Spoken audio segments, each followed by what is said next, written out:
I don't know who seated him there, but get him out. That is my seat. She said it to the flight attendant. Her name was Victoria Ashford. She was 58, silver-haired, in a camel coat that had probably cost more than most people's car payments.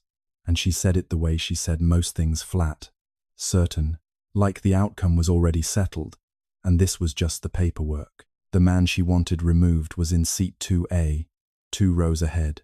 He had a laptop open. He did not look up. The flight attendant, whose name tag said Claire, glanced forward and then back at Victoria and said, "Of course, Mrs. Ashford. Let me take care of that." She walked up to seat 2A. "Good morning, sir. I'm so sorry to interrupt. There's been a small mix-up with the seating. One of our Platinum Signature members has a long-standing preference for this particular seat, and we were hoping you might be comfortable in 3A. The service is identical, and I booked this seat 3 weeks ago. Of course, and we absolutely appreciate that. But Mrs. Ashford has been flying this route for... I booked this seat 3 weeks ago." He said it again. Same voice, same level. He had not looked up from his screen. "My name is on the manifest. The seat is confirmed. I'm not moving." Claire's smile went tight at the edges. She went back to Victoria. A low exchange, not quite audible from 2A, but audible enough. Then Victoria's voice, not lowering at all. Then, "Get the supervisor. I don't understand why this is complicated." A minute passed. Claire came back. "Sir, I've checked with the system, and while your booking is confirmed, we do have a service accommodation policy for... Can you show me that policy in writing?" Claire blinked. The policy. In writing. If there's a policy that allows a confirmed passenger to be removed at another passenger's request, I'd like to see the document." Behind him, Victoria made a sound that was not quite a word. It was the sound of someone who had not been asked for documentation in a very long time. "Sir," Claire's voice dropped, "I'm asking you as a courtesy. You're asking me to give up a seat I paid for, because the woman behind me is used to sitting here. That's not a courtesy. That's a demand dressed up as one." "From row 4, Victoria said clearly, not trying to be quiet about it. "This is exactly the kind of thing that makes these flights unbearable." The man in the window seat across the aisle lowered his magazine by 1 inch. A woman 3 rows back stopped scrolling. The flight attendant went back a second time. Nobody in the forward cabin was pretending not to watch anymore. What none of them knew about the man in seat 2A was this. His name was Darius Warren, 36 years old, founder and CEO of Ellington Systems, a data analytics firm out of Atlanta that he had built from 1 rented server room and 0 investors into a 60-person operation that had closed a Series C at $280 million 2 quarters ago. He had a TED Talk with 9 million views. He had been in Forbes, Fast Company, and 3 academic journals in the same year. He was flying to New York for a 2 o'clock board meeting at which the company Victoria Ashford had sat on for 22 years, was going to vote on whether to give Ellington Systems a contract worth $50 million. He wore a charcoal suit and carried 1 bag. No assistant, no security, no visible markers of what he was, because he had not grown up in a family that confused announcing things with being things. His father had built that into him. Robert Warren had started Warren Aviation Services on Auburn Avenue in Atlanta in 1987. He had built it across 14 years into a 22-person maintenance operation, holding a $1 million contract with Meridian Atlantic Airlines. In 2001, when Meridian Atlantic merged with Pinnacle Air, all minority-owned supplier contracts were reviewed and terminated. The termination letters came from a legal department address. His father spent 8 months fighting. He never knew whose decision it had been. Darius had found the name 18 months ago. Victoria Ashford, Senior VP of Supplier Relations, Meridian Atlantic, Chair of the 2001 Consolidation Committee. Her signature on the document that had ended his father's company, his father's livelihood, and Darius believed something in his father that had never quite come back. He had not come to this city to settle a personal score. He had come because the data was sound, and the proposal was right, and the contract would do real work that mattered. But he had known, for 18 months, whose board he was pitching to, and he had decided to let the data make the argument, and to keep everything else exactly where it was, and to walk into that meeting ready. He was going to be ready. He was, in fact, reading page 7 of the proposal when the cabin supervisor arrived. His name was Derek Paul, 43, shoulders built for blocking doorways. The particular expression of a man who had been sent to resolve situations and had not, until this morning, encountered a situation that declined to be resolved. He stopped at the row. "Mr. Warren, I'm Derek Paul, cabin supervisor. I understand there's been some confusion about your seat assignment." Darius looked up for the first time. "There hasn't been any confusion on my end," he said. "The governance inquiry took 88 days. In those 88 days, a great many things happened in roughly the order Darius and Raymond had anticipated them. Claire Holt's statement was submitted to the inquiry and corroborated by Jasmine Ford's video and by 2 other passengers who provided written accounts. The inquiry found that Victoria Ashford had solicited a flight crew member to take an action she had no legitimate authority to request, and had provided financial inducement for that action. The inquiry also found that Captain Grant Holloway had removed a passenger from a confirmed seat without adequate basis, and that Derek Paul had failed to properly verify the complaint against the passenger before escalating. Claire Holt resigned before she could be terminated. In her letter, she said she had been trying to figure out how to say what she'd said on the speakerphone for 8 hours, and hadn't been able to, until the moment she heard Darius Warren being discussed in terms that she knew weren't true. She said she was sorry. She did not ask to be excused. Grant Holloway was placed on extended administrative leave. Derek Paul was moved to a ground operations role. Victoria Ashford resigned from the Pinnacle Air Board of Directors on the 61st day of the inquiry, in a letter that used the phrase, "desire to spend more time with family" twice, and did not mention Darius Warren by name. Dale Whitmore resigned the same week. The letter was brief. It said he understood. The Texas State Bar opened a separate inquiry into Victoria Ashford's conduct. That inquiry was, as of the writing of this story, ongoing. Martin Black, her attorney, had advised no public comment. She was not commenting publicly. Kevin Tran's fund participated in Ellington Systems Series D, round 6 months after the board meeting. He had read the preliminary audit findings. He had read them twice.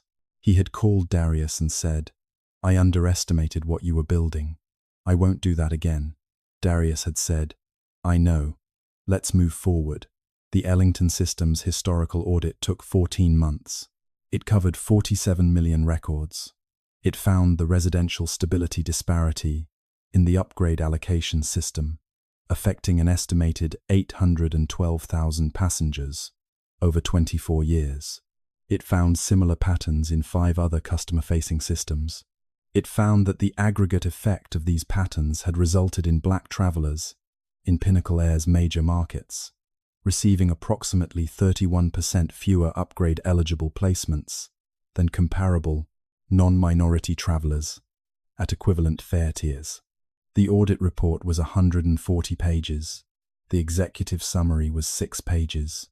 The first sentence of the executive summary said, "This analysis documents a systematic pattern of discriminatory outcome in Pinnacle Air's customer equity systems that cannot be explained by any factor other than race." The report was submitted to the board in February. It was provided to the FAA in March.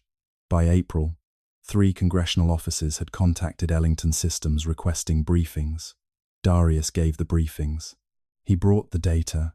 He let the data speak. He had always let the data speak. Pinnacle Air settled with a class of affected passengers in December of the following year for a number that the settlement agreement did not allow him to disclose, but that Simone, on a Tuesday evening in her office over bad coffee and good whiskey, described as consequential. She said it with the precise inflection of a CFO who had done the math on what consequential meant. Jasmine Ford, who had filmed 4 minutes and 40 seconds of a man being removed from a seat he paid for on a Tuesday morning in Atlanta, had started her second year of medical school. Darius had contributed to her scholarship through the Ellington Foundation. He had not told her it was him. He had told his assistant to send it anonymously, and his assistant had done so, and then told Jasmine anyway, because, as she explained to Darius with a complete absence of apology, some things should be known. Jasmine had sent him a text that said, "Sir, thank you, sir."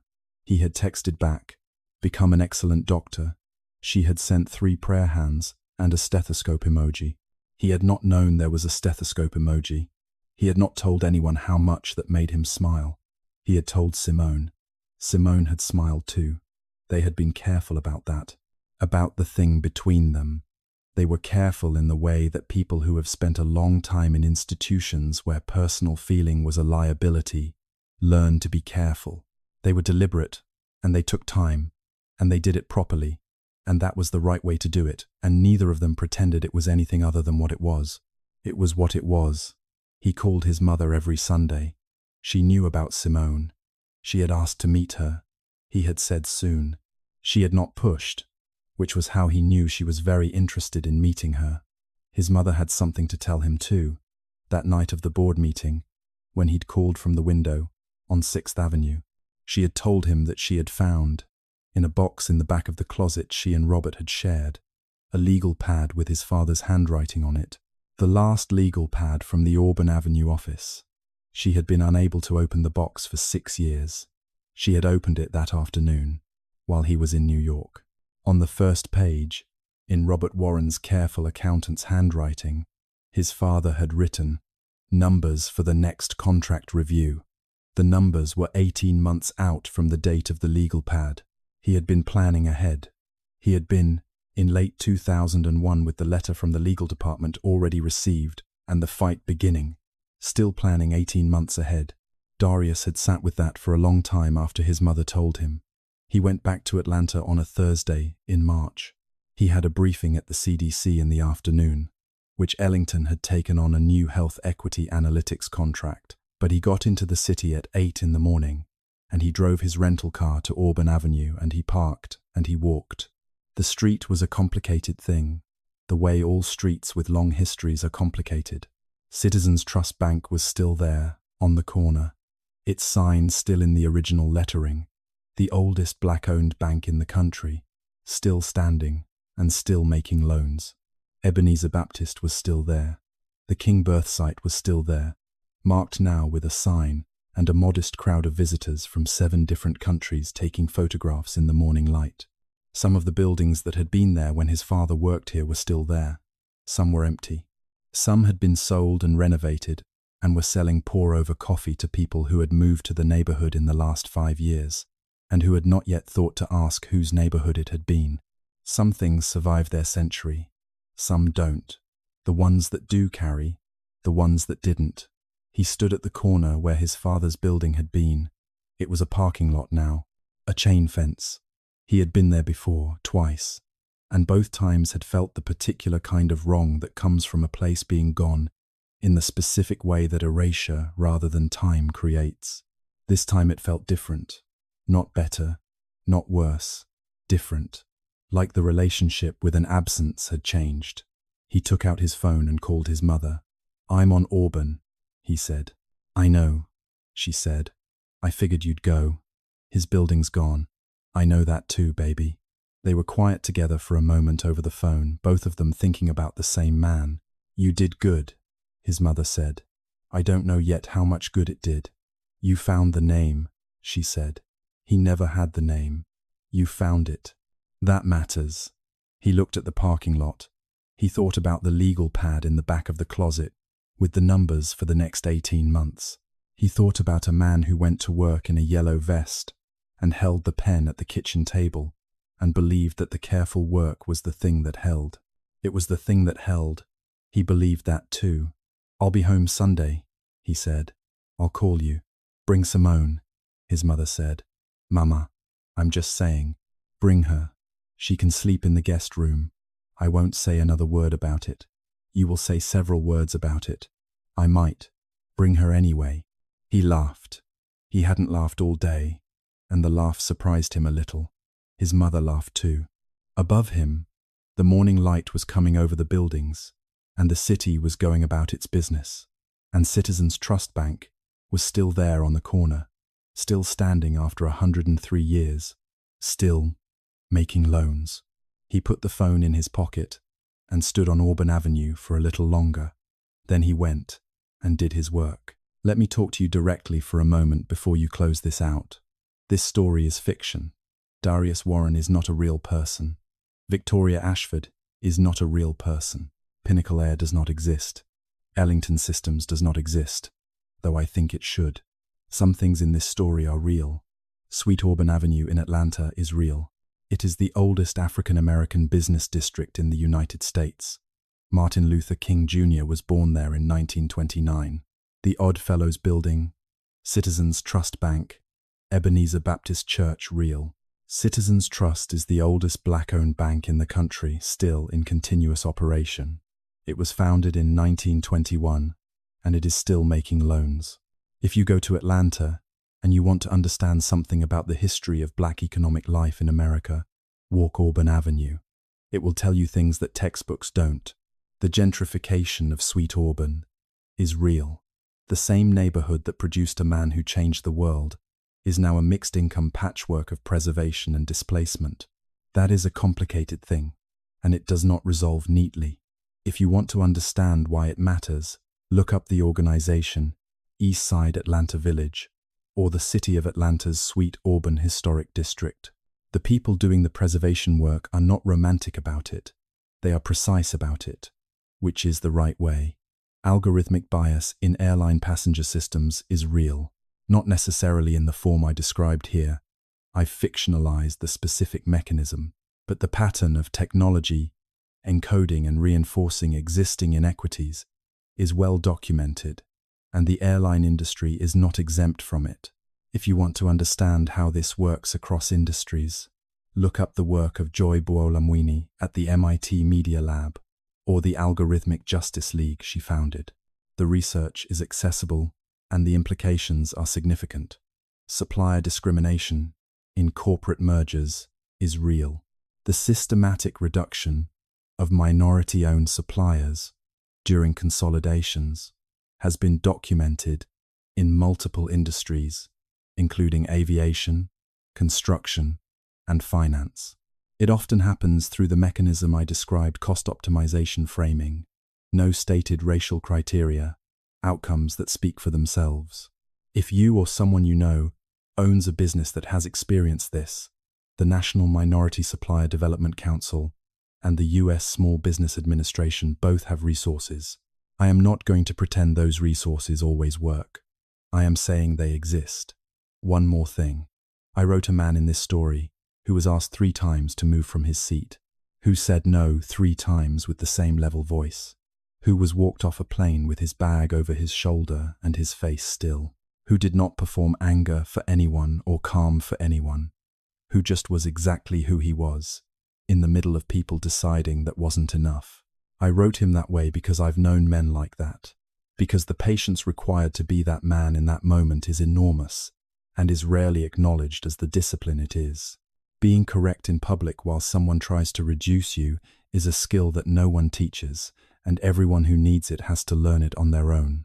If you've had to be that person, in a plane cabin or a boardroom or a parking lot or a parent-teacher meeting or a hospital, I see the work it takes.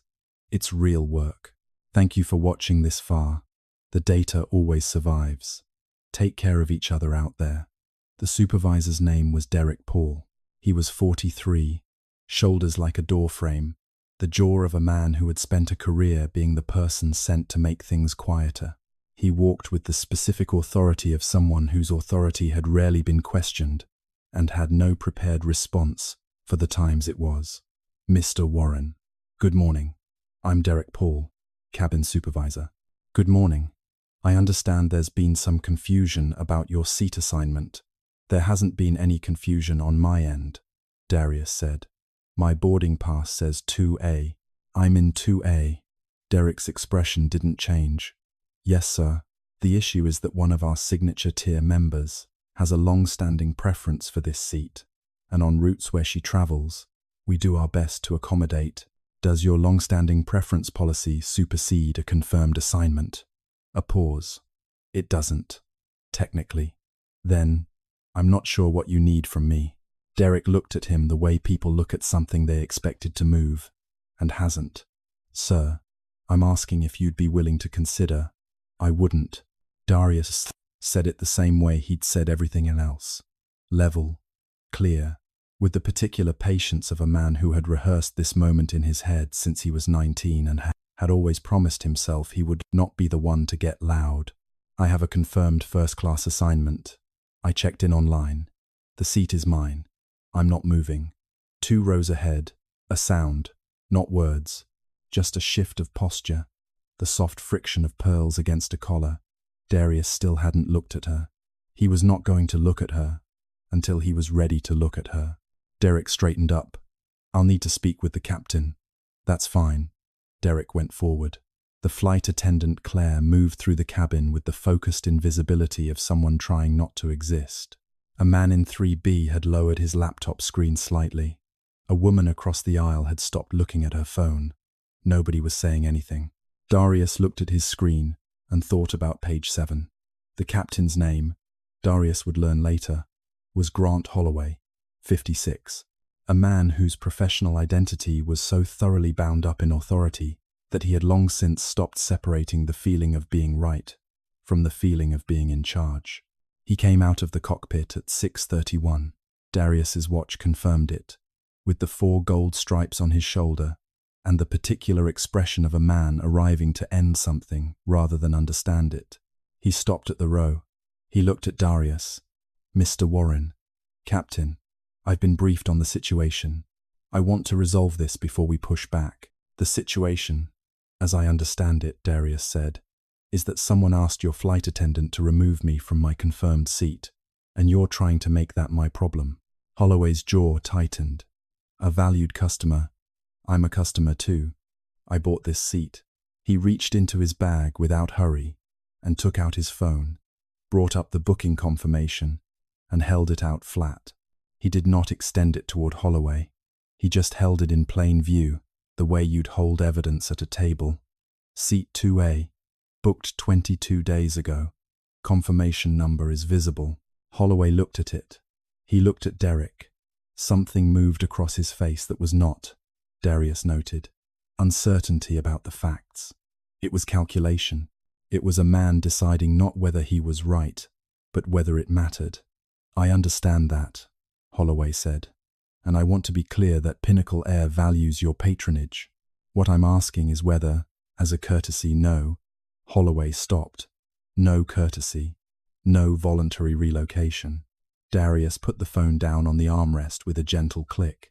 Your crew member asked me to move. I showed my boarding pass. Your supervisor came.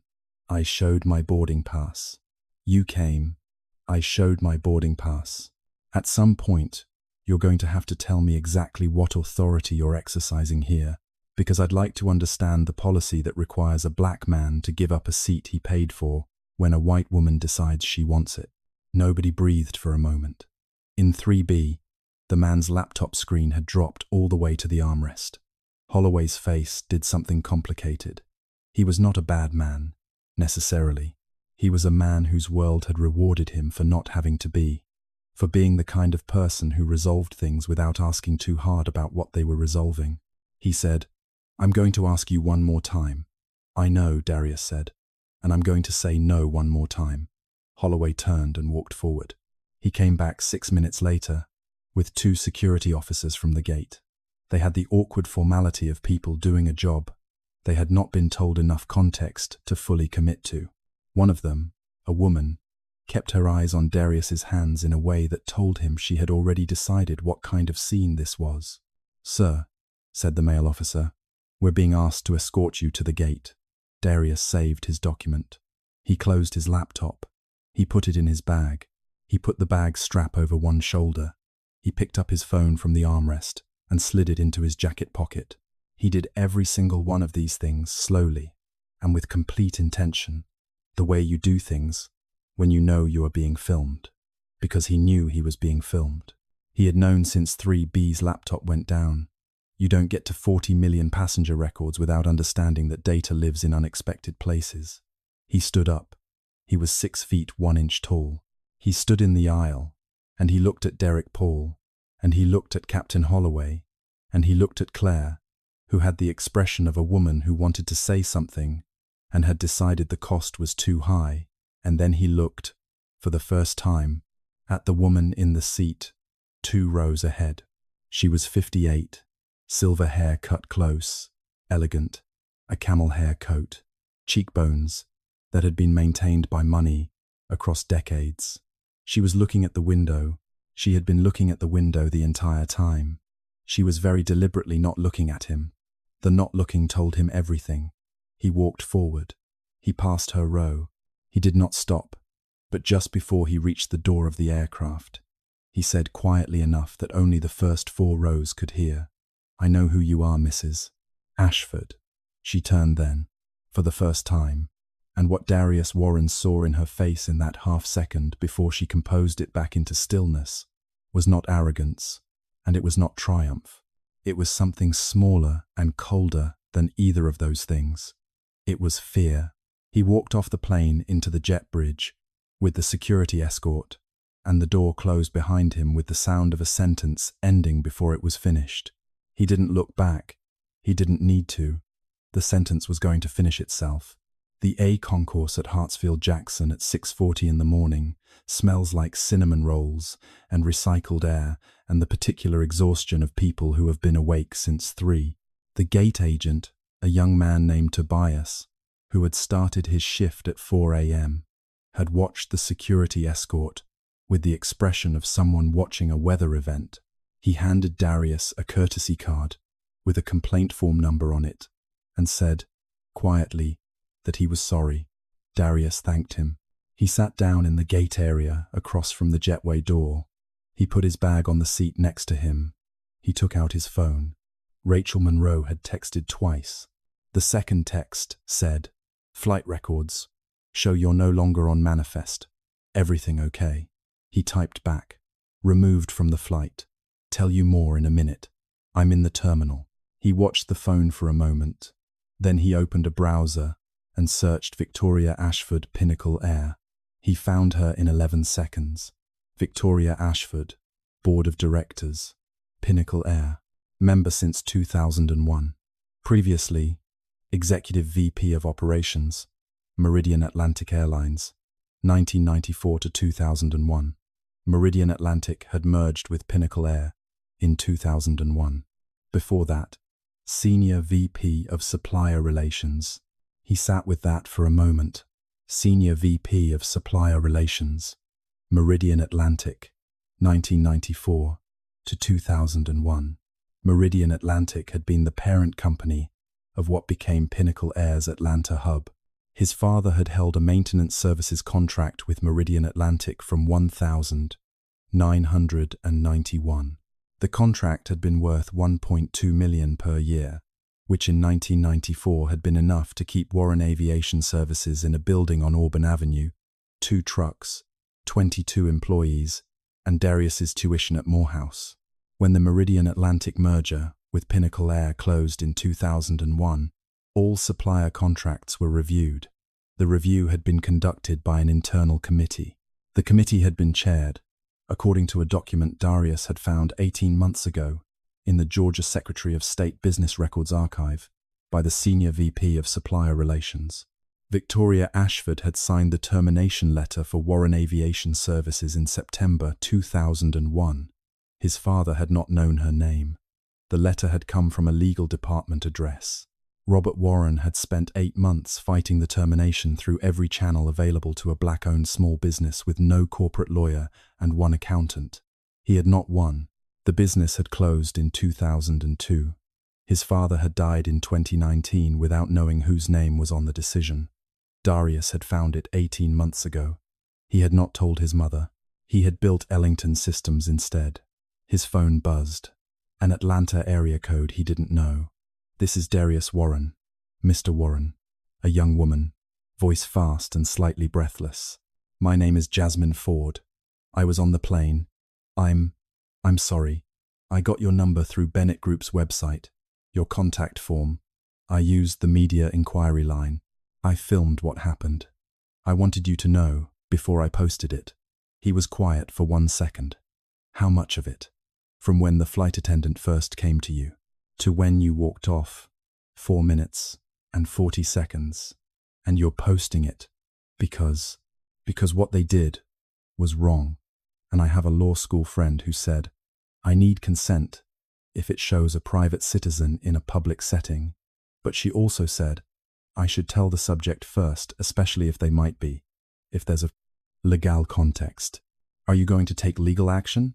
I don't know yet. Post the video, Jasmine." A pause. "You sure?" "Yes." "Okay. Mr. Warren, you were real good in there. The way you talked. My dad would have." She stopped. "Sorry. Post the video." "Got it." She hung up. He opened his laptop again.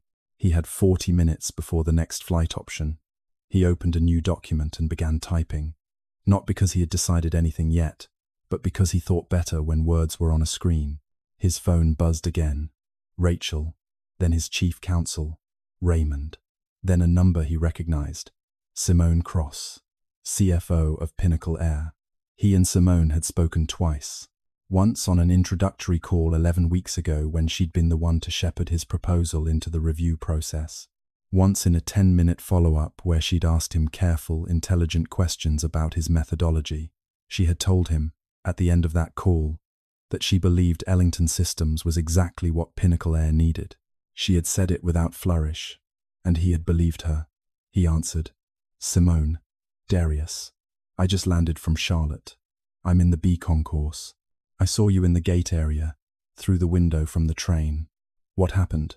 I was removed from my flight." A short silence. "By who?" "Victoria Ashford." The silence was longer this time. "She asked the crew to move me, and when I didn't move, the captain had security escort me off." "Darius, I'm fine. Was there video?" "There will be in about 4 minutes." Simone said something under her breath that he didn't catch. "She knew you were going to that meeting." "I assumed so. There are 14 people in the company who knew about the meeting today. She's been working the board for 3 weeks. She's been telling people you're Simone." Paused. "She's been building a case that you're aggressive, that you push too hard, that the proposal is destabilizing. She's using language I don't need to explain to you. I know what language she's been using. 4 of the 8 board members came into today's meeting already leaning against you. Before this morning."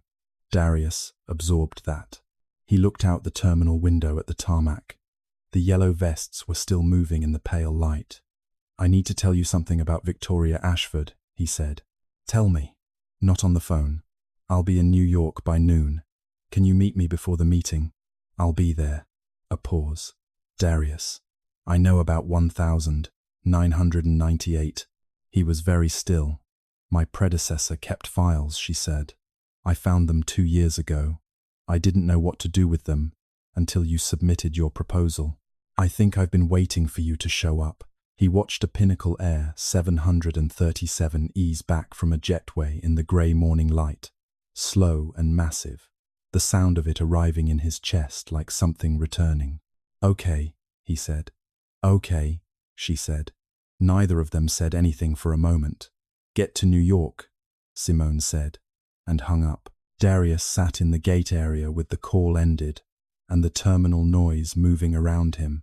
His coffee had gone cold. He didn't notice. He was thinking about his father walking on that tarmac in a yellow vest, about a contract termination letter signed in 2001 by a woman who had just tried to take his seat on an airplane, about a board meeting in 9 hours that was now going to be a very different kind of meeting than Victoria Ashford had planned. His phone lit up. Rachel again. "Darius. The video. It's already at 40,000 views." He checked the time. 3 minutes and 58 seconds, since Jasmine said she'd post it. He picked up his bag. He walked to the next available gate. He booked the 8:15 flight to LaGuardia on his phone as he walked, and he bought a coffee at the Hudson News. And he sat down, and he opened his laptop, and he kept working, because the board meeting was in 9 hours, and the data was the argument, and the argument was the only thing that had ever mattered. Behind him, the Pinnacle Air flight to LaGuardia pushed back from its gate. In seat 2A, Victoria Ashford looked out the window and did not check her phone. Not yet. She was still in the part of the plan where everything had gone correctly. She did not know yet that the woman who had filmed it was 24 years old and had 17,000 followers and a law school friend and a clean 4 minutes and 40 seconds of Darius Warren being exactly who he actually was. She would check her phone at 30,000 feet. That was going to be a bad moment for her, and it was going to get worse before it got better, which, for Victoria Ashford, it never really was going to. His father had told him about Auburn Avenue the way some fathers tell their sons about a country they were born in and left, not with bitterness, with the specific grief of someone who had loved a thing that did not survive its century. Sweet Auburn Avenue, the strip of black business, black ambition, black money that had run through the east side of Atlanta from before Darius was born. In the 20s and 30s, before the war and the highways and the decisions the city made about where to run the interstates, Auburn Avenue had been the commercial heart of black Atlanta. Insurance companies, law firms, newspapers, the Oddfellows Building, Citizens Trust Bank, the oldest black-owned bank still operating in the country, founded 1921, its deposits carrying mortgages and business loans for people who couldn't get them anywhere else. Martin Luther King Jr. had been born on Auburn Avenue. He had been baptized in Ebenezer Baptist Church there. He had been eulogized there. The street had made him and buried him, and the street was still there, though what it was now was complicated.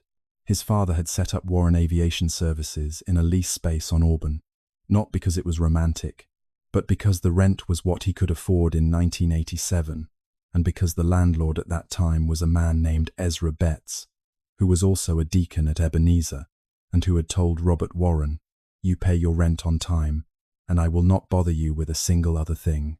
That was a better deal than Robert had gotten from 3 other landlords that year.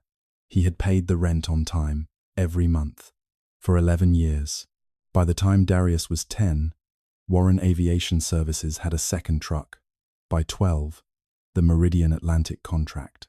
By 15, 22 employees, and Darius's father at his kitchen table most evenings with a legal pad, running numbers, not because the business was in trouble, but because that was how Robert Warren understood love, through precision, through making sure the thing he was building would hold. Darius had done his homework at that kitchen table. He had watched his father's pencil move across the legal pad and understood, without anyone saying it directly, that this was what work looked like. Not an office, not a degree on a wall, a man at a table in the evening, after the employees had gone home, making sure the numbers meant what he needed them to mean. The numbers had meant something until 2001. Then they had meant something else. On the 8:15 to LaGuardia, somewhere over the Carolinas, Darius opened the folder he'd kept on his laptop for 18 months, under a file name that said, "Internal Research Do Not Share." It contained 47 documents. The Meridian Atlantic merger filing from 2001, the Supplier Review Committee charter, the termination notices, 8 of them sent in the same month to 8 black-owned contractors, framed as a routine operational consolidation, the names of the committee members, Victoria Ashford's signature on the committee's final report, a document from Meridian Atlantic's Board of Directors dated October 2001, approving the supplier review findings with a notation, "Cost optimization, no follow-up action required." And one more document, the one Simone Cross had mentioned on the phone, without knowing yet that Darius had a version of it already. An internal memo from Meridian Atlantic's legal team, dated August 2001, 1 month before the termination letters went out. The memo discussed the risk of discrimination claims from terminated minority-owned suppliers. It outlined a strategy for framing the terminations as cost-based rather than preference-based. It referenced an analysis of the contractor's political connections and likelihood to litigate. Warren Aviation Services had been assessed as low likelihood to pursue legal action, family, owned, limited legal resources, no corporate legal counsel on retainer. They had known exactly who they were taking from, and they had calculated that he wouldn't fight back. His father hadn't, not because he couldn't, because he didn't know what to fight, because the face of the thing that destroyed him had never been a face, just a letter, just a legal department address, just the silence of a large institution that had no reason to explain itself to a man in a yellow vest on a tarmac in Atlanta. Darius had found the face. He looked out the window, at the cloud cover below the plane. The seat he was in was 11A, and the legroom was worse than 2A, and the overhead light buzzed slightly, and nobody had offered him a thing since they hit cruising altitude, which was fine.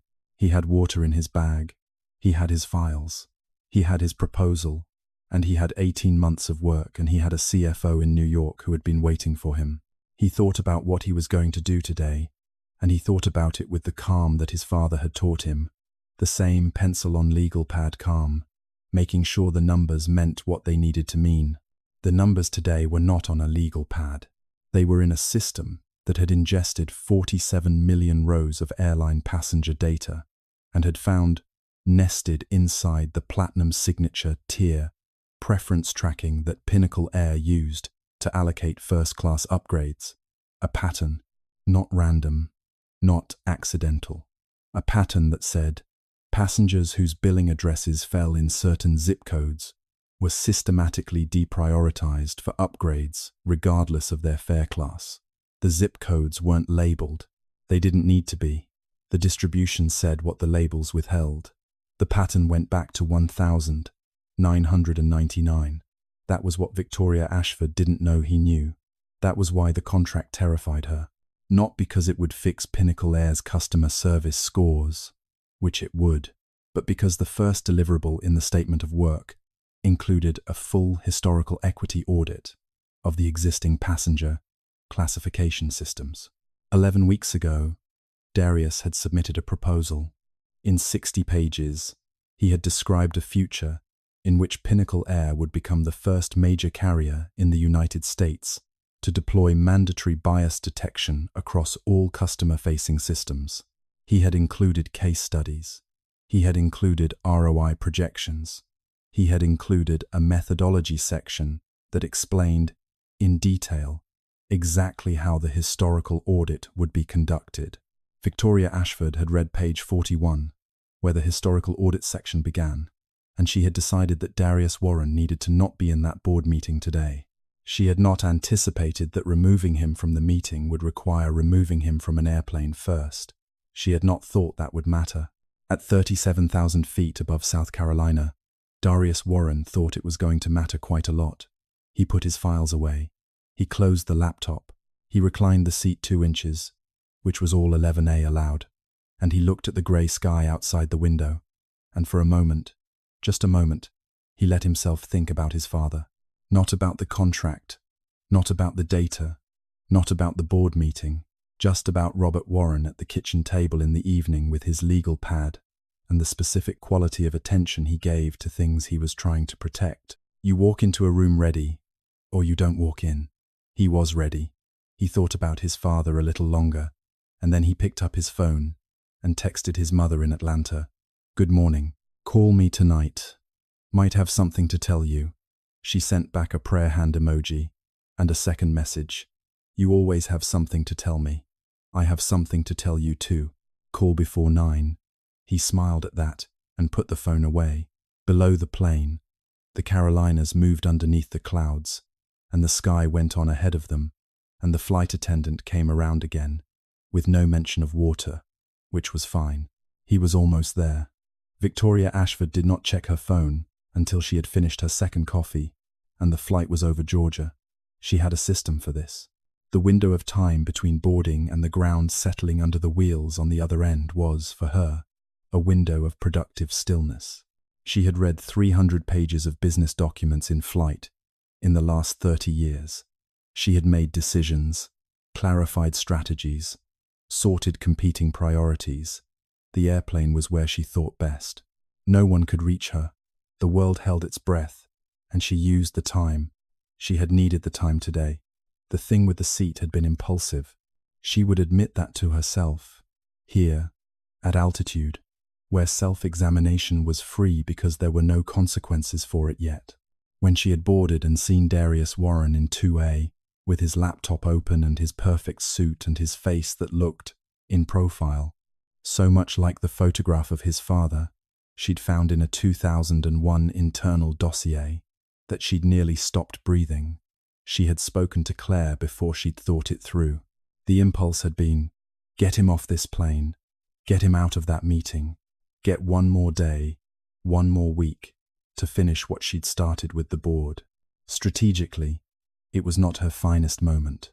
She knew that even as she was doing it, a 20-year career on corporate boards had taught her that impulsive actions were the category where people got caught. But she had looked at him and felt the particular terror of a person who has spent 20 years keeping something buried, looking up from her seat to find the shovel already in someone else's hand. So she had spoken to Claire. She had not expected him to simply refuse to move. She had expected the calculation that most people made when confronted with institutional force on an airplane. This is not worth it. I will move, and I will file a complaint later, and nothing will happen. She had expected him to move. He had not moved. And then, he had said her name.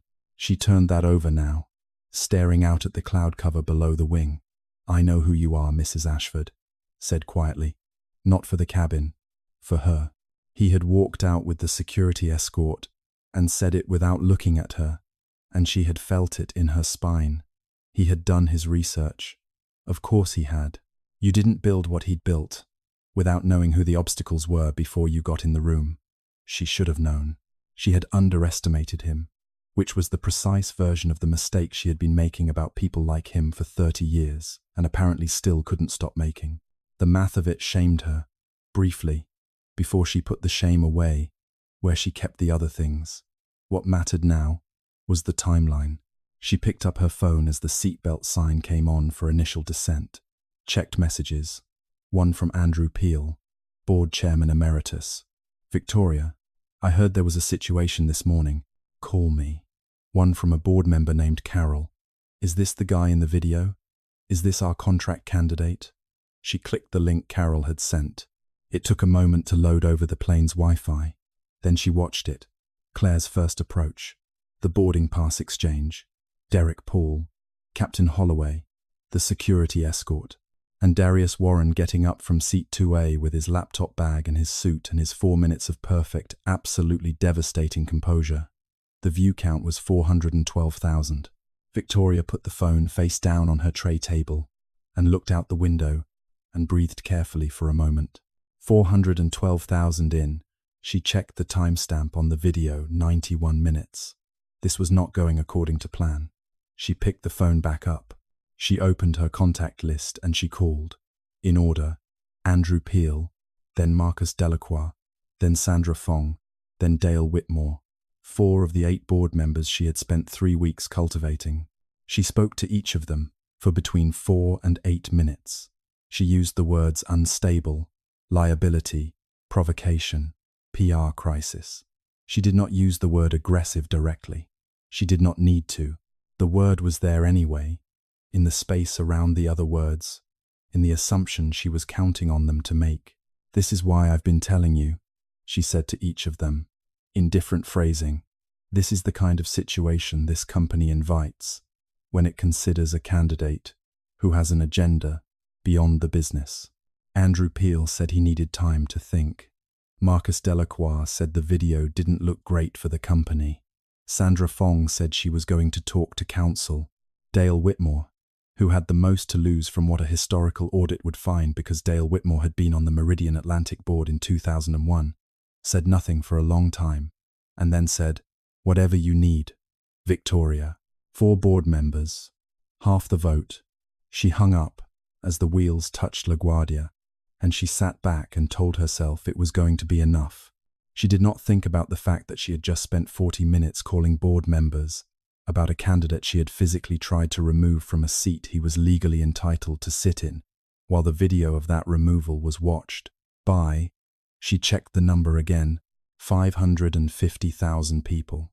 She did not let herself think about that because thinking about it was going to require a different kind of person. She got her bag from the overhead bin and walked through the cabin and did not look at the seat she had been sitting in for the last 2 hours. She walked down the jet bridge and through the terminal and into a car that was waiting for her, and the car moved into Queen's traffic and she looked at her phone again. The video was at 700,000. She called her personal attorney. He answered on the first ring.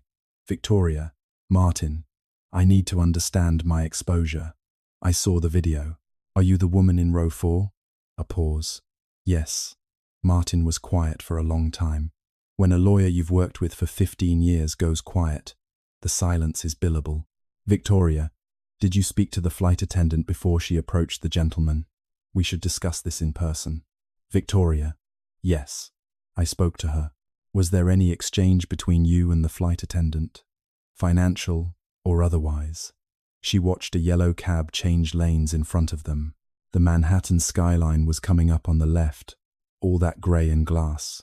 I gave her something for her trouble, she said carefully. Martin went quiet again. This silence was longer. Victoria, I need you to go directly to your apartment. Do not stop anywhere. Do not speak to any reporters. Do not call any more board members today. Do you hear me? The board meeting is at 2. I know when the board meeting is. I need to be there. Victoria. His voice dropped. I need you to understand that the situation has changed significantly in the last 2 hours. Do you understand what I'm saying to you? She looked at her reflection in the car window. Silver hair, camel hair coat, a face she had maintained for decades with the same discipline she had applied to everything else. She was 58 years old. She had been in this business for 32 years. She had sat on 6 boards and chaired 2 of them, and she had never not once been on the wrong side of a public moment. 700,000 views. I understand you, she said. She hung up. She did not go to her apartment. She thought about it for 3 blocks, and then she called her driver and gave him the address of the Pinnacle Air Executive Building on 6th Avenue. She had 4 board members. She was going to that meeting. She had not come this far to let a video stop her. She had not, in 2001, let a 22-person family business and a man in a yellow vest stop her either. She had been wrong about that man's son once today already. She was about to be wrong about him again. He landed at LaGuardia at 10:58. Rachel had texted him a sequence of updates during the flight that he read in the taxi line. The video was at 1.2 million. CNN had it. The View had it.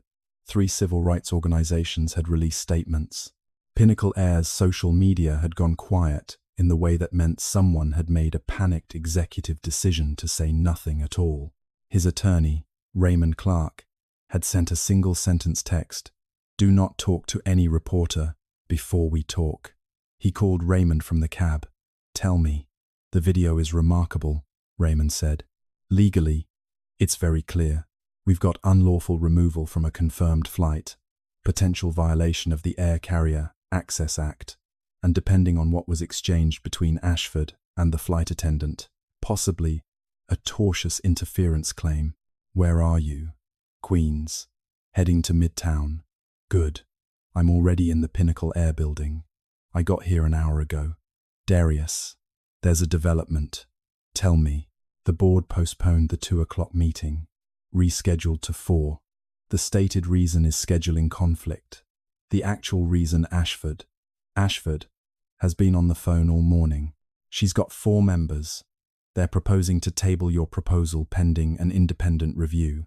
The framing she's using is that the morning's events constitute a liability concern and that moving forward with the contract given the public controversy would expose the company to. Raymond paused, choosing the word carefully. "She's arguing you created the controversy." Darius looked at the cab's window and watched the elevated train track go by over Queens Boulevard. "The controversy," he said. "I know. She removes me from a seat I paid for and argues I created the controversy." "Yes." He said nothing for a moment. "What else?" Raymond cleared his throat. "I got a call 20 minutes ago from Kevin Tran at Meridian Capital." Darius went very still. Meridian Capital was his Series C investor. Kevin Tran had written a $40 million check 14 months ago. He was the largest outside shareholder in Ellington Systems. What did Kevin say? He said he'd been approached by a third party raising concerns about the direction of Ellington Systems. He's asking to speak with you before end of business today. His exact words were, "I need to understand if the company is going to spend the next 18 months in litigation or building product." Who approached him? He didn't say, but he knew. He knew the way you know a move in a game you've been playing long enough to read 3 steps ahead. Victoria had Kevin Tran's number, or someone who worked for her did. She had reached out this morning, probably while the plane was still over Georgia. She had planted a seed in Kevin, Nemi was careful. "Oh no! What's the exposure?" Darius said. "If Kevin asks for his money back, he's got most favored nation redemption rights. If I materially change the product direction, yes." He'd argue the litigation posture changes the product direction. That's a stretch. It's a stretch. It's also the kind of stretch that takes 18 months and costs $400,000 to argue in arbitration.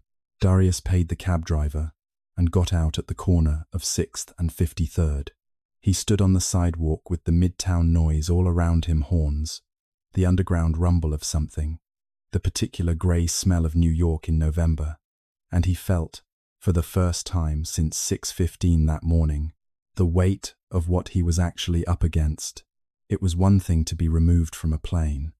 That was a wrong done to him, and the record of it was clean, and the video was clean, and the legal case was clear. It was another thing to have your largest investor sitting on a phone call she'd planted in his ear, wondering about litigation, wondering about product direction, wondering about the company he'd built with 11 years of his own money and his father's story and his sister's loan, and 3 years without a paycheck. He stood on the sidewalk for one moment. Just one. His father would have gone home at this moment, not because he was a man who quit, but because Robert Warren had learned, the hard way, that there were fights where the ground beneath you had been shifted before you arrived, and you spent the whole battle fighting at a disadvantage. He had learned it too late. He had spent 8 months fighting the contract termination from ground that had already moved. Darius had learned it watching him. The difference between them was that Darius had the ground. He had the files. He had the data. He had Simone Cross and 18 months of preparation and a system that had ingested 47 million rows and found what was buried in them.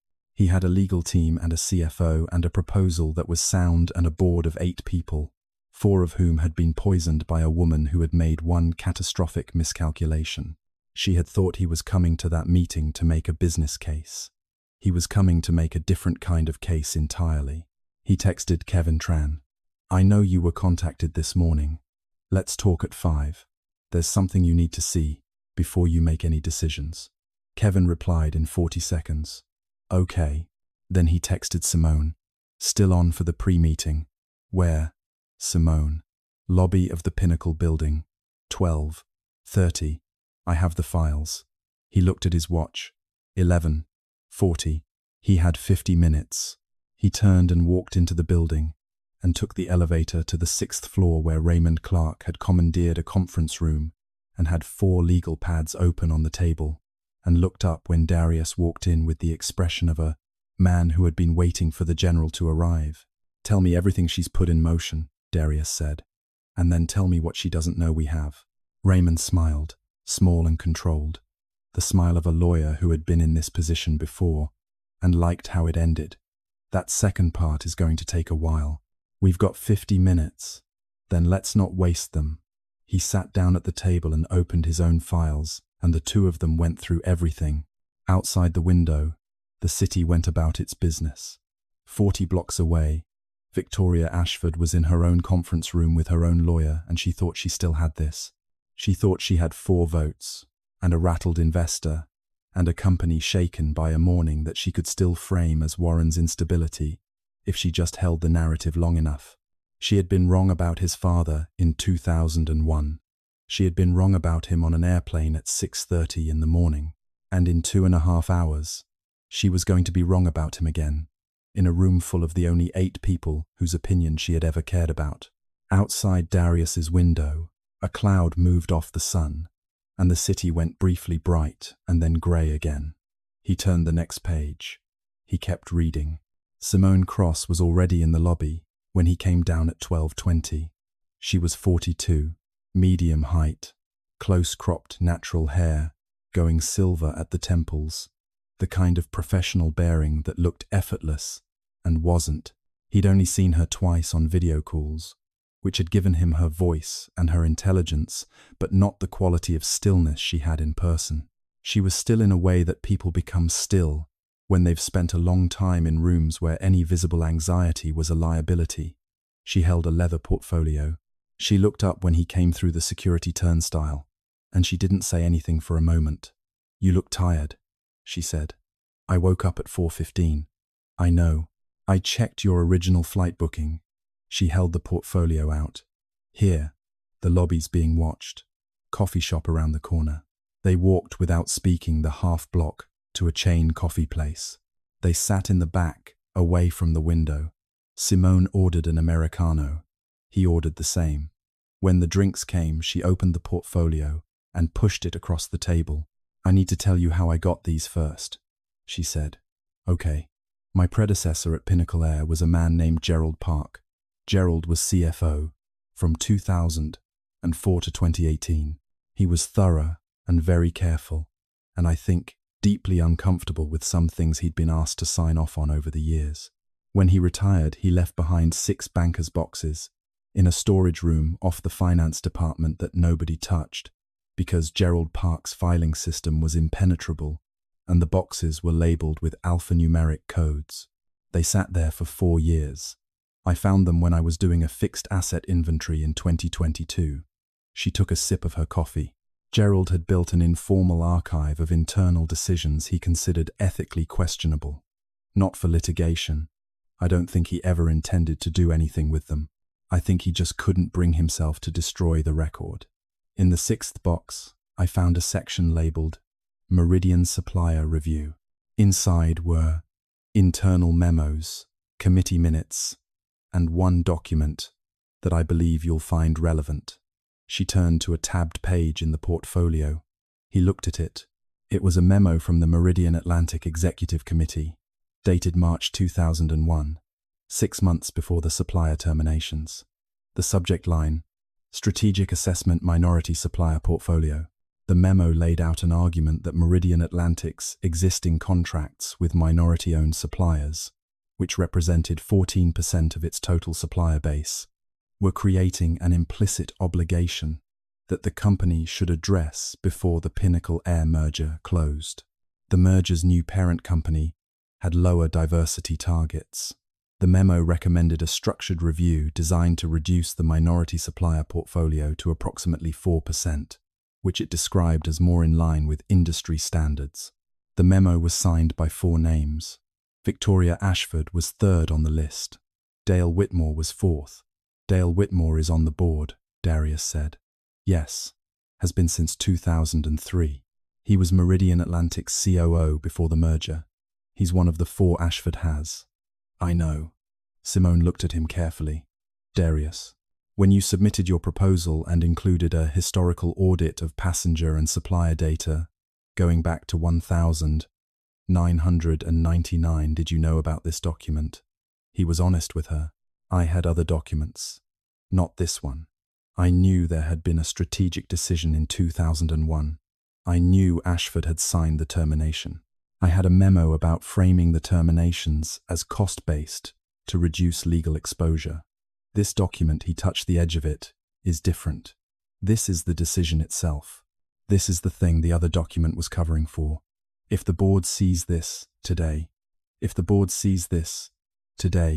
it changes what the historical audit means. It's not a fishing expedition. It's documentation of a pattern that we already know existed, and that is almost certainly still embedded in the current systems." He paused.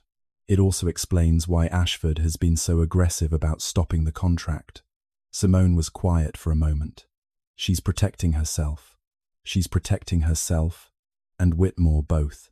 The audit would surface the pattern in the data. With this document, the pattern has an origin, and origin plus current pattern is not a corporate embarrassment. It's potential liability on multiple fronts, civil, and depending on the audit findings, potentially regulatory. Simone absorbed that. Outside the coffee shop window, 6th Avenue moved past in its grey November business. A couple walked by. A man in a delivery uniform jogged across the intersection. "I need to ask you something," Simone said. "Ask. Is this about the company, the contract, the audit, the bias detection platform?" She held his gaze. "Or is this personal?" He had been waiting for that question. He had been asking it of himself for 18 months. "Both," he said. She nodded. "I thought so. Does that change what you're willing to do today?" She looked at him for a long moment. The stillness was there, the careful, earned stillness. But underneath it he could see something else now. Something that had been building in her for 2 years since she'd found Gerald Park's boxes. Something that had recognized his proposal when it came in, and had quietly been routing it through the board process with more attention than proposals usually got. "No," she said. "It doesn't change anything." A pause. "My mother grew up in Summerhill, the 4th Ward. She talks about Auburn Avenue the way she stopped. It doesn't change anything. We need to prepare." He looked at her.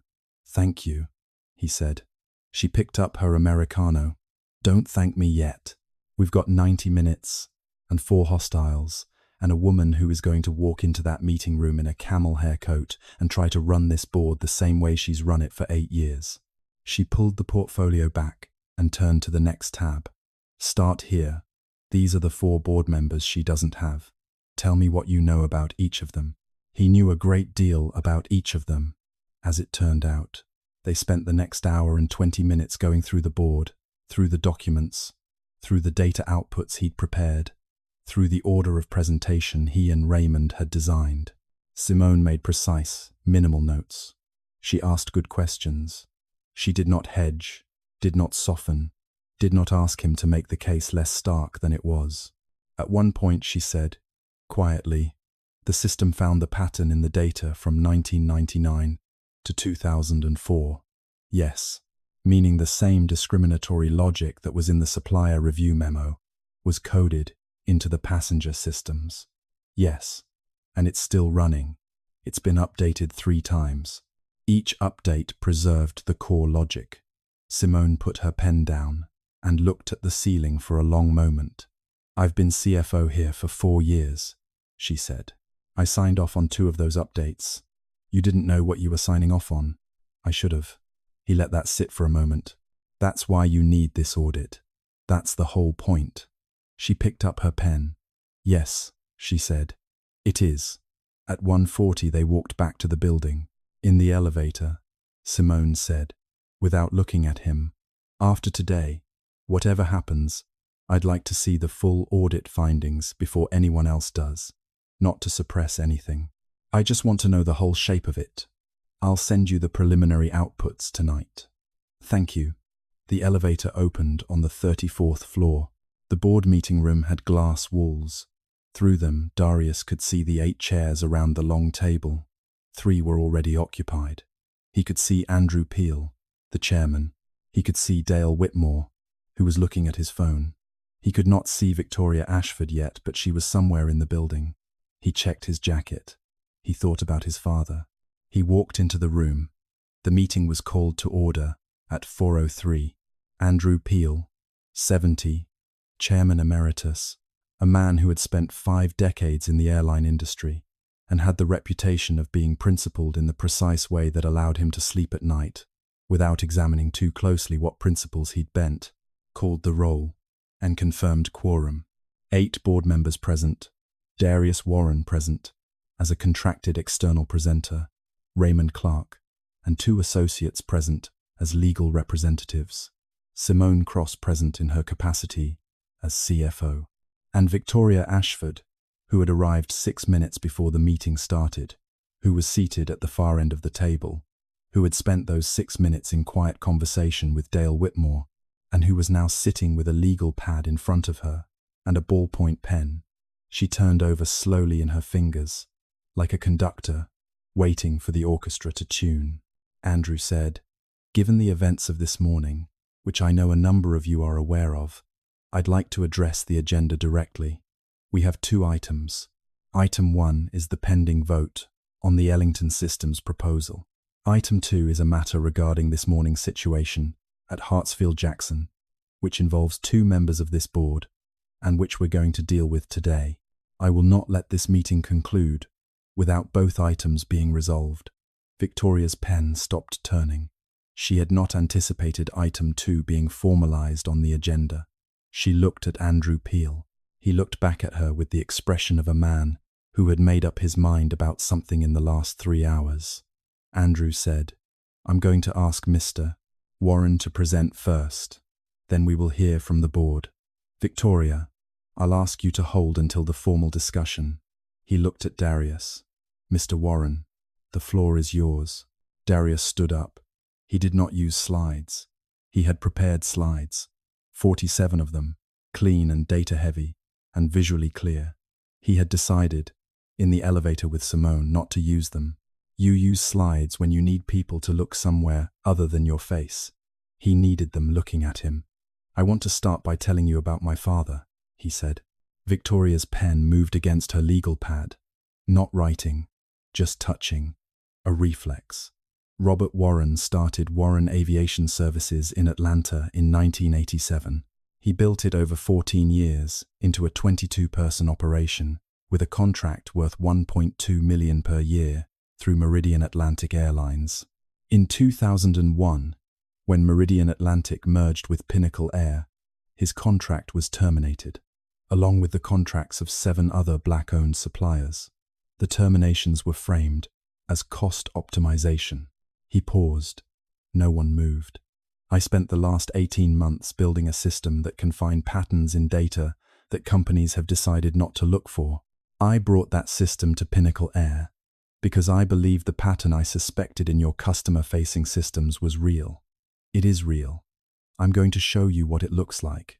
But first I want you to understand why I know it's real. Because the same logic that is in your customer data was written down in a document in 2001 and signed by 2 people in this room." He reached into the portfolio and placed 2 copies of the March 2001 memo on the table. Simone, from her seat, placed 6 additional copies in front of the remaining board members. The room was completely still. Dale Whitmore looked at the document for 4 seconds and then looked at the ceiling. Victoria Ashford did not look at it. She was looking at Darius. "The memo recommends reducing Pinnacle Air's minority supplier portfolio from 14% to approximately 4%, Darius said. "It describes this as bringing the company in line with industry standards." The word industry standards appears 3 times. It describes existing minority supplier contracts as creating an implicit obligation. I want to note that these were businesses run by black men and women in Atlanta and Houston and New Orleans, who had built real companies and employed real people and maintained aircraft that carried real passengers. The memo describes their contracts as an implicit obligation. He let that sit for a moment. The memo was the blueprint. The supplier terminations were the execution. And then the logic didn't stop. It kept going, because the same people who decided in 2001 that certain businesses were an implicit obligation also built and maintained the passenger classification systems that I've been analyzing for the last year. He connected his laptop to the screen. The projection showed a data visualization, a scatter plot of Pinnacle Air Platinum signature upgrade allocation by passenger zip code, 1999 to 2023. On the left side, a cluster of densely awarded upgrades. On the right, sparser. The 2 sides did not need to be labeled. The distribution spoke in a language that financial people understand immediately. "This is your upgrade allocation system," Darius said. 47 million records, 24 years. The system uses a composite score to determine which passengers receive loyalty upgrades. The composite score includes fare history, booking lead time, and what the documentation calls residential stability profile. Residential stability profile is weighted at 31% of the composite score. It correlates at 0.87 with zip code. Zip code correlates, in your passenger base, with race at a level that your legal team should have flagged before 2003. A board member named Patricia Yuen, who had been leaning back in her chair, leaned forward. The pattern has been updated 3 times since 2001, Darius continued. Each update preserved the residential stability weighting. The updates were approved by internal operations teams. The approvals are in your records. I can tell you exactly what dates they were signed, by which department heads, and I can show you the email chains where the residential stability component was flagged as a disparity risk and retained anyway. He clicked to the next slide, a redacted email chain from 2009, the relevant section highlighted in yellow. 2 sentences. Analysis indicates residential stability weighting may produce disparate impact on minority passengers. Recommend retaining pending further study. Further study, Darius said. 14 years ago, Andrew Peel's hands were flat on the table. Victoria Ashford was still looking at Darius. He let himself look at her for the first time since the airplane. She met his eyes with the expression of a person who has prepared for the worst and is discovering the worst is worse than they prepared for. Her pen had stopped moving entirely. I want to be clear about what I am and am not asking for today, Darius said. I am not asking you to accept a political argument. I am asking you to accept a data argument. The data argument is this. There is a systematic pattern in your customer equity systems that has produced discriminatory outcomes for 24 years. That pattern can be fixed. Ellington Systems knows how to fix it. The contract in front of you is the mechanism for fixing it, and the historical audit that is part of that contract will document the full scope of what the pattern has done and who has been affected by it. He picked up his water glass and took one measured sip. My father's company is gone. He died without knowing what decision had ended it, or who had made it. I can't fix that, but I can build a system that makes it harder for a company to do that to someone's father again without leaving a record. That is what I'm selling. That is what you're voting on today. He sat down. The room was silent for 11 seconds. He counted them. Then Dale Whitmore pushed his copy of the memo to the center of the table and said, to Andrew Peel, I'd like to request a recess. Andrew looked at him. We're not recessing, Dale. Andrew, we're not recessing. Andrew looked around the table. Does anyone have questions for Mr. Warren? Patricia Yuen raised her hand. The residential stability weighting. When did it first appear in the system? 1999. I have the original system architecture documentation. Who designed it? Darius looked across the table. The initial system design committee was chaired by Meridian Atlantic's VP of Customer Operations. That position was held from 1997 to 2002 by a woman named Sandra Bell, who I understand retired in 2004. I have her documentation on file. She operated under the direction of the Executive VP of Operations. He did not say Victoria Ashford's name. He didn't have to. The board looked at Victoria. Victoria looked at the table. That was the moment. Victoria Ashford had spent 32 years understanding that the person who controlled the narrative controlled the room. She had walked into this meeting with 4 votes. She had the documents she'd prepared, the language she'd rehearsed, the particular kind of calm that came from knowing what you were going to say. She had done this before. She had walked into rooms where the ground was bad and walked out with what she came for. She was very good at it. She was very good at it, and she was still going to lose. She understood this somewhere in the middle of the scatter plot. Not at the memo she'd anticipated something like the memo, had a response ready, had prepared the argument that historical decisions had to be understood in historical context, that 2001 was a different era, that she'd acted within the standard practice of her industry. She had the argument loaded and ready, but the scatterplot was not a memo from 2001. The scatterplot was last Tuesday. It was last month. It was the 24-year, unbroken line of a decision that had kept going, kept getting renewed, kept being signed off on. While she had been on this board, while she had been watching, she waited until Andrew finished his second question to Warren, and then she raised her hand. Andrew, I'd like to respond. Go ahead, Victoria. She looked at Darius. Mr. Warren, I want to acknowledge that the data you've presented is concerning. I want to be clear that I share the concern.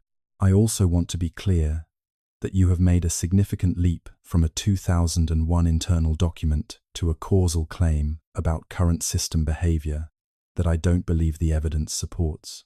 The evidence is the scatter plot, Darius said.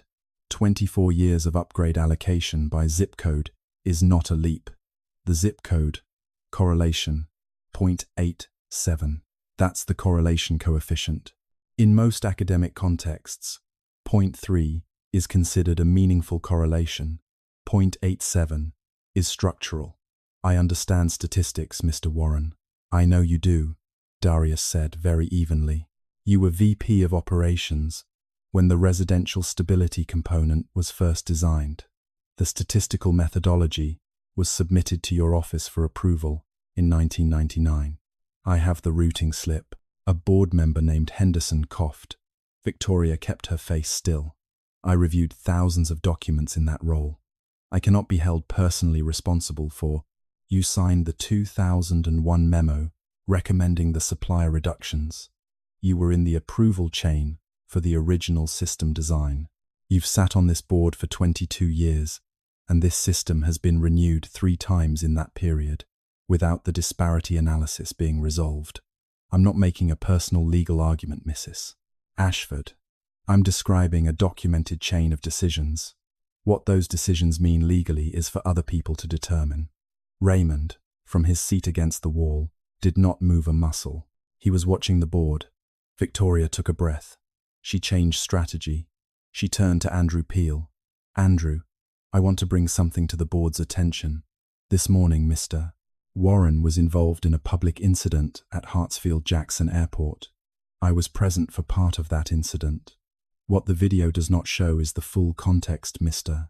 Warren's confrontational manner with the crew, his refusal to cooperate with reasonable requests, the disruption he caused to other passengers. I have raised concerns about Mr. Warren's temperament with several of you over the past weeks, and I believe this morning's events support those concerns. A company considering an 18-month relationship with an external partner has a right to consider. I'd like to speak to that, said a voice from the speakerphone unit at the center of the table. Everyone looked at the speaker. Simone had set it up before the meeting. She had done it quietly, without explanation, and nobody had asked.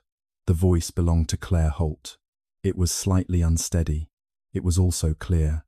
My name is Claire Holt. I'm a flight attendant with Pinnacle Air. I was on flight 712 this morning out of Atlanta. I'm on administrative leave as of this afternoon. A pause. I want to say for the record that Mr. Warren was polite and cooperative during the entire boarding process. He showed his boarding pass. He showed his membership card. He did not raise his voice. He did not threaten anyone. He was asked to move. He said no. He gave his legal reasons for saying no. He was then escorted off the aircraft by security. A silence. I also want to say, for the record, that prior to approaching Mr. Warren, I received a cash payment from Mrs. Ashford. She asked me to facilitate moving Mr. Warren to a different seat. I accepted the payment. I should not have done that. I am sorry for what I did this morning. Victoria's hand was very still on the table.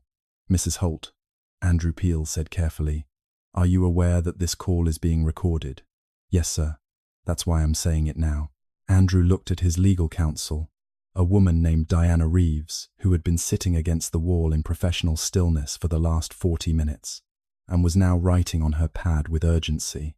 Dale Whitmore said, very quietly, I'd like to recuse myself from the vote. Dale Victoria started. I'd like to recuse myself. Andrew. Andrew looked at him. On what grounds? Whitmore looked at the memo on the table. I'm on that document. I can't objectively vote on a proposal that includes a historical audit of decisions I was party to. That's a reasonable recusal, Diana Reeves said, still writing. I'd recommend accepting it. Accepted, Andrew said. We're voting 7. Victoria turned to Andrew. Her voice, for the first time, had something in it that was not control. Andrew, I've been on this board for 22 years. I've given this company I know. Victoria. He looked at her with the expression of a man whose principal quality was that he was always willing to do the thing that was inevitable 6 months later than it should happen. I need you to let us proceed with the vote. I want to be heard. You've been heard. He looked around the table. We're going to vote on 2 items. Item 1. Approval of the Ellington Systems contract as submitted, with the full historical audit component intact.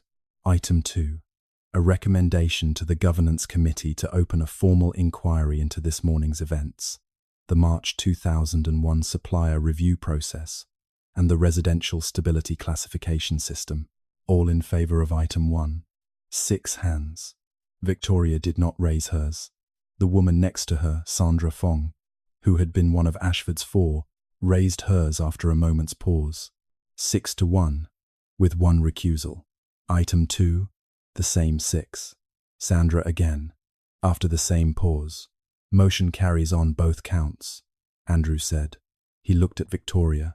Victoria, I'm going to ask you to speak with Diana after this meeting about your status on the board pending the governance inquiry. This is not a removal. It's a recusal pending the outcome of the review. Victoria Ashford looked at Andrew Peel, and then she looked at Darius Warren, and then she looked down at the table.